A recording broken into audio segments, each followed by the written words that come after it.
Hello, everyone, and welcome to another episode of Knitting and Manifesting with Joe. In this video, I'm knitting a Sunday sock by Petite Knit. I'm using 4mm needles. My material is superwash merino wool, DK weight. And this is my first time using this material, and I'll tell you what, I love it. I love the texture, the feel, the ease of use, the flow of the material. It feels good to the touch and really made this project also pleasurable. As indicated by the title of this video, this is my very first sock. In fact, this is my first project since I started knitting a few months ago.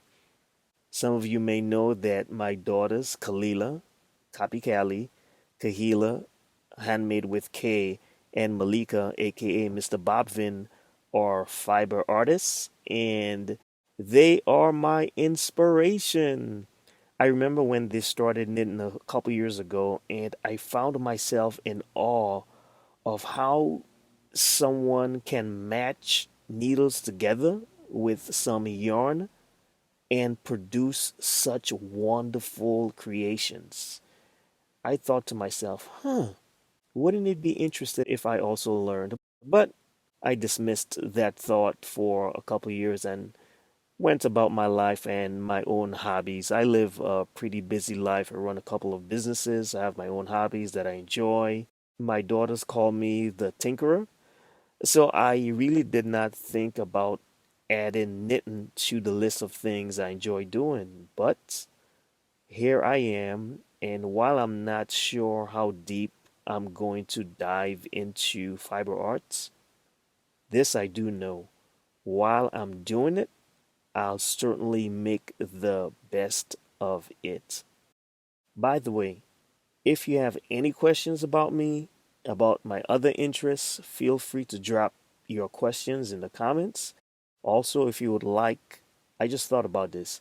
If you would like behind the scenes look at my daughter's projects, what they're doing, how they start, some of the items and content they don't show and won't show, if you want a sneak peek, guys, I can get you those footage. Just let me know. Send me a message, coded message saying, hey, I want behind the scenes footage of your daughter's work. And guess what, guys? I will deliver. I always do. Anyway, guys, back to your regularly scheduled program. As I mentioned before, this pattern is by Petite Knit. It's called Sunday Socks.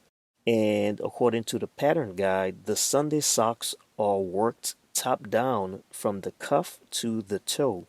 The socks are worked in double rib, K2, P2, that's knit 2, purl 2, on the leg and instep, and stockinette stitch on the heel and sole of the foot. Size guide, the Sunday socks are worked with the same number of stitches in the cuffs for size 35 through 40. Cuff starts with casting on 40 stitches loosely on 4mm needles and distribute those stitches evenly between the needles. The heel is worked back and forth in stockinette stitch across 18 stitches, while the remaining 22 stitches rest on the needle. So each section has tips. The cuff has tips. The heel has tips as well. And there were so many abbreviations that I was not familiar with. And knitting, from my perspective, came with significant advantages because I live with fiber artists. So rather than going through what I guess might be the normal process for so many people, which is to watch YouTube tutorials, I would just go to my daughters and ask them for guidance and say, hey, what is this? It says K2TOG. What is K2TOG? And they'll be like, oh, you're decreasing. That means knit two stitches together. I was like, oh, I know what K and P stand for. K's knit, P's purl. But then I started seeing RS and WS, ST, parentheses S, SSK, and I started getting confused. I'm like, you know what? Maybe I should have watched watched those videos and learned all of those abbreviations so I did not have to stop every few minutes to find out what those abbreviations meant and how, not only what they meant, but how to employ and incorporate them into the knitting pattern. So that's what I had to discover above anything else. Not only how do I interpret what the abbreviations mean, but how do I seamlessly, methodically, and correctly add those techniques to my knitting work? And once again, I have the cheat code, so I would just go to Mr. Bava and say, hey, how do I do this? I would go to Handmade with K, hey, how do I do that? Then I would go to my eldest, Copy Callie, how do I do this? And they would offer me their input, and I would go on my way and I would be smiling and excited. I'm like, yes, I have the cheat code.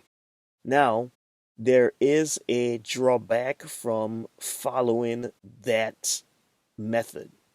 There are many things that I'm not learning along the way, and I'm basically bypassing many, maybe lessons I ought to have learned and going and jumping ahead to figuring out basically how to produce a finished product.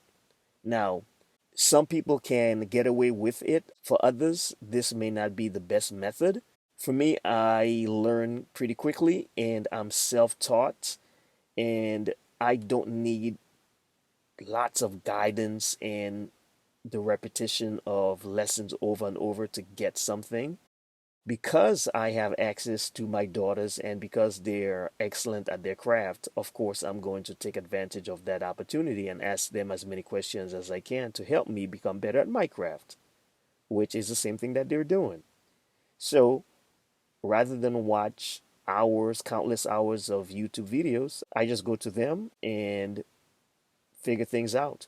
And once they show me how it's done, I actually don't have them show me. I have them explain it to me. And while they're explaining it to me, I try to figure out and interpret their explanation and implement it myself.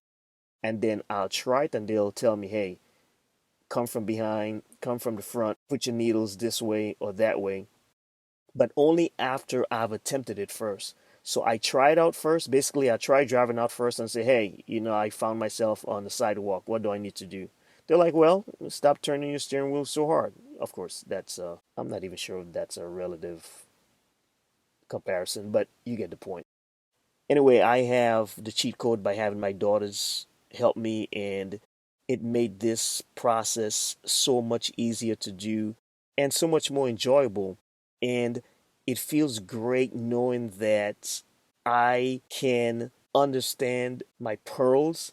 I can see if I dropped a stitch. A few times I dropped a stitch and I got an odd number count, and I'm like, something is wrong. And I was able to just literally work backward and count, and I'm like, hey, I did not do a knit stitch. Oh, I did not do a purl stitch. And I figured things out, and I also learned how to add something that I dropped. I figured that out. I just tried it and I went to verify with one of my daughters, and they said, yeah, this is exactly what you would do. And they also have their own technique for making things work if they run into an issue. So the entire process has been rewarding, it's been fulfilling, and I thoroughly enjoy what I'm doing. After this project, I'm going to work on a sweater. Yes, it's a big step up from a sock, but I think doing this sock has given me a great foundation to build on or build from, and I have many of the elements needed to incorporate into doing my first sweater. I'm not sure what sweater that will be, but of course you will know. I'll notify you. I'll keep you updated. I'll keep you in the loop, and you'll see it here first. So I'm excited about this project. I love what I'm doing. You can see the intensity of my stare, the intensity of my gaze. And here's something I did not know about myself. I did not realize I went so many seconds without blinking. That's like really interesting. I thought I blinked a lot. I feel like I blink a lot. But looking at looking at myself in this video, I realize I can go 30, 40 seconds without blinking. At one point, I crossed a minute. I went an entire minute without blinking. That's extraordinary. Who does that? Well, obviously I do. And I think that's the way I concentrate when I'm focused. I have this intense stare and I just like I can't afford to do anything wrong. I have to get it right. And guess what, guys? Despite my concentration, I still found ways to drop stitches. How is that possible? Well, I guess I got distracted mentally. And if you see me looking down, is because I have my iPad in front of me and I'm making sure that I'm following along as best as I can because I want this project to turn out nicely, and of course it will. And you will see the completed project in a part 2 video. So let's see what else I learned. Oh, another thing that really stood out was when I started reading the description. Let's take the heel for example. It starts by saying the heel is worked back and forth in stockinette stitches across, and it gives some numbers based on the foot size, while the remaining stitches rest on the needle. So I would look at that and think, hey, this is where I begin my work. And my daughters would laugh. They were like, no, keep reading, keep reading. It's telling you what to do, it's giving you guidance, it's also providing useful tips. Read the entire thing and then go down and you will see exactly what you have to do. So sometimes I would want to start just based on the first sentence of the description for the particular part of the sock I was working on, not realizing that I actually had to scroll down just a little bit more, read a little bit more, and start working on the rows, right side, RS, and the WS, wrong side. What else did I find interesting? So in this video, I got to the gusset decreases. So is that where I am? Gotta make sure. No, I didn't get to the gusset decreases. Not yet. Let me see. Slip, first knit, that's escape. I haven't gotten there yet, so I'm still on the heel. So the next video you'll see will be me working on the heel, completing the heel and doing the gusset decreases, then moving on to the toe. And I think the fun is gonna really move up to another level, which I'm looking forward to. But yes, one of the primary lessons I learned while reading this pattern is to actually read the entire pattern. So I might do another sock again, but if I don't, here's what I'm going to do. I'm going to make sure I read the entire pattern in its completion, in its entirety, before I start any work. I'm going to read the pattern once or twice, make sure that I have an understanding of what's involved, make sure I understand the tips, make sure I am following the correct size for what I'm doing, and if there are videos involved that provide guidance, I might just do that. Then again, I might just employ my cheat code and ask one of my daughters to help me.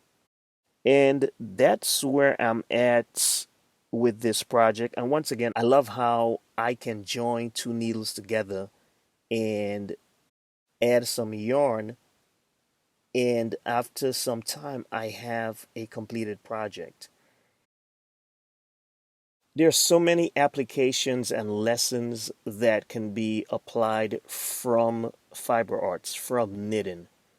You start with basically nothing, and when you persist and repeat and engage in specific actions over and over, spaced through some time, you're going to end up with something wonderful and beautiful.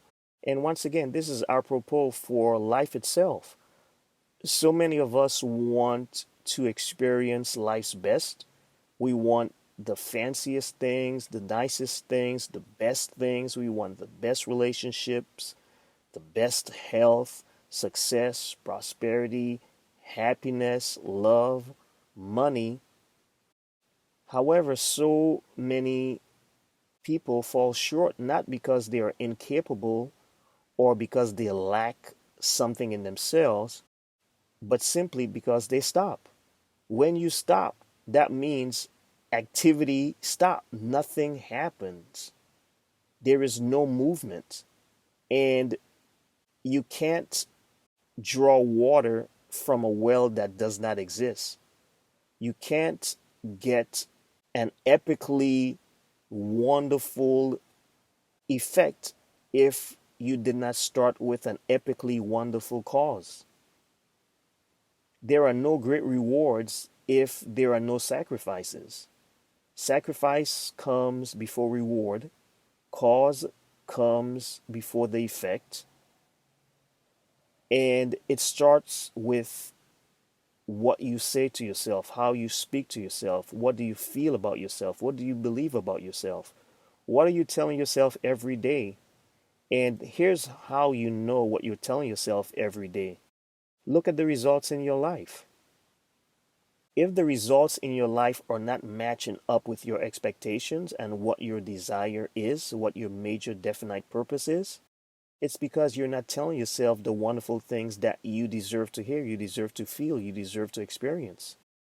If you feed your mind and nurture your mind, you feed your thoughts, you nurture your feelings, you feed your feelings, your emotions, every fiber of your being with positivity, hopefulness, with encouragement, self love, self care, the only thing that can be produced will be things that benefit your entire reality, your entire existence. But it starts within. So many times we focus on the without, we focus on the facts of the objective world while neglecting to nurture the inner person. And if you don't start with nurturing the inner person, the effects on the outside will be malnourished. They will be scarce. They will be defined by limitation, lack, fear, doubt, worry, anxiety, stress. But when you take time to persist in good feelings, positive interactions with yourself, self love, believing that anything and everything is possible, believing that there isn't anything that you cannot do, you can do whatever you set your mind on. If you can imagine it, it's completed. When you live from that imaginal plane, when you live from the beautiful world of your own wonderful human imagination, you can bring to life whatever you feel, think, believe, or speak. Life only gives you what you put out. Life is not going to give you more or less than what you believe you deserve to experience. Those are some of the lessons I learned from knitting and watching my daughters knit. I see how many hours they commit to their craft. I see how diligent and dutiful they are regarding their craft. And I read all the comments. People ask them, hey, what else do you guys engage in? Do you guys make time for fun? Do you go out? Do you do this? Do you do that? And here's the answer. They're committed to their craft. And what that's going to look like in a few years from now, no one knows except them. They know what it's going to look like because guess what? Once you persist in an activity over time, it can only turn out to be fruitful. full. That's it. That's the law of laws. That's the law of the universe. If you take time to plant, if you take time to sow, you will reap a bountiful harvest. That's how life works. That's what knitting teaches you. Look at these individuals who have incredible channels of teaching, sharing their creativity, sharing their art, sharing their passion about knitting. Do you think they started out with 10,000 followers? 100,000 followers? No, they started out with zero. Then one person took interest, then two people took interest. And they continued and continued and they persisted until they found mastery in their craft, until they became master in their art. And them believing in themselves turned into something beautiful, something that we all get to enjoy, something that we all get to learn from. Because this community, the fiber art community, is a fantastic community. There's so much to learn from, so many people to learn from, and each person has her or his own unique style, approach for sharing his or her passion, and we are all better for it. So I want to leave you with this. Start within. Take time to nurture who you are. You are capable. You are talented. You are more than enough. Dismiss any idea, any thought, any person that tells you anything that will not aid in the manifestation of your goals. Only focus on the positive. Only focus on what will grow. Where your focus goes, your energy flows. Whatever you plant is what you're going to harvest. Whatever you feed is what will grow. So take time for self-love. Take time for self-care. Take time to nurture the very best of who you are, and believe that the very best of who you are has already materialized. And remember, whatever follows I am, you become. Peace.